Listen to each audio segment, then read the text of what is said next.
so glad we got this question about bladder because bladder symptoms are so common for people living with MS. And they generally come in two forms. And the first is an overactive bladder, which is that gotta go right now feeling. The bladder actually doesn't have a whole lot of urine in it, but you get that sensation that you've gotta go. And this can happen throughout the day. And the other major type is the underactive bladder. So the bladder empties slowly, or it may not empty completely. And this can lead to bladder infections, but it can also lead to that urgent feeling. So it's kind of hard sometimes to sort it out. But in either case, either one of these types of bladders can cause people to resist going out and feel less confident. And that's terrible, not to be able to do the things that you want to do. So I'm here today with my friend and colleague Roz, and we're going to talk to you about some tips that we have that we think might help you manage these bladder symptoms. And I have the first 6, and then I'm going to turn it over to you. Okay, so number 1, sufficient fluids. You know, it's really tempting to restrict the number of fluids or the amount of fluids that you have throughout the day because you think, well, then I'll go to the bathroom less. But as it turns out, if you really restrict, you're going to irritate the bladder more and you're going to have more symptoms. So it's really important to keep the urine a very light straw color, and that way you know you've had sufficient fluids. Second is to be mindful of those bladder irritants, things that can make your symptoms worse. And that's things like caffeine or caffeinated beverages, alcohol, and believe it or not, cigarette smoking. One more thing, one more reason not to smoke or to stop. It can actually irritate your bladder. Number 3 is to know your environment. In your own home, make sure you have a clear and well-lit path to the bathroom. Remove any obstacles. Remove throw rugs, for instance, because you can trip on them. So keep it safe and keep it easy for you to make it to the bathroom. And if you decide you want to go out with friends and you're going to a restaurant, give that restaurant a call. See what their bathroom accommodations look like. And is the bathroom close to the dining area? And if they don't have really good accommodations, maybe suggest a different restaurant. So you can also, some people notice when they get really close to the bathroom, that sense of urgency gets really intense and you just can't make it. You're almost there and you can't make it. But focus on your breathing. If you look at some object in the bathroom and focus on breathing in through your nose and out through your mouth, it can distract your brain from that intense, urgent feeling, and you might be able to make it and have a little bit longer.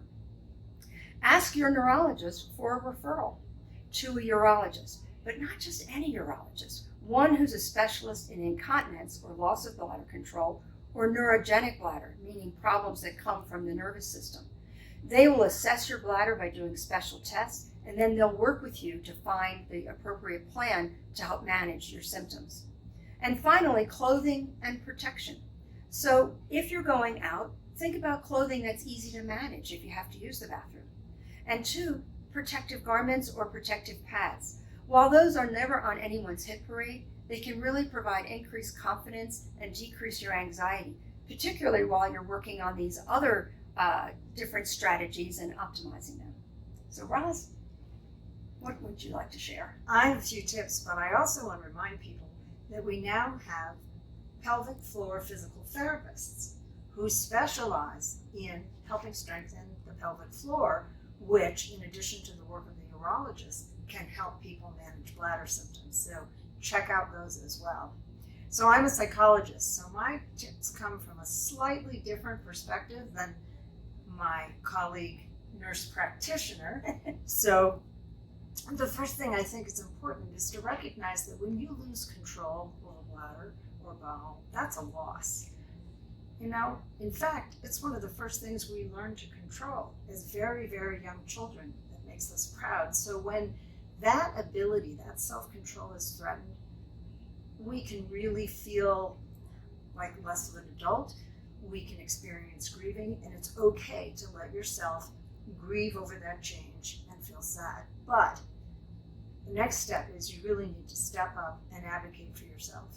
If your healthcare provider isn't asking questions about how your bladder is functioning, speak up and say, I really need help with this because it's interfering with my daily life and I need that referral that Kathy mentioned, or I need an assessment. Don't keep it a secret. Don't be embarrassed. We even have conversation starters on our Can Do website to help you if you're not sure how to bring up this topic. Thirdly, and maybe most importantly, it's allowing yourself to do things differently than you did them before. So in the past, you never even had to think about going to the bathroom, urinating, taking care of business. But now you may need to do all the things that Kathy talked about. And you may even need to think about using intermittent self-catheterization, for example, which is a very useful tool that some people really are frightened of or embarrassed to even think about. But what they learn from other people living with MS is that it's life-changing. Suddenly, you're back in control of your body. You're back able to do the things you want to do. So be open to doing things differently, just like with other aspects of your MS, and you'll be able to manage your bladder problems too.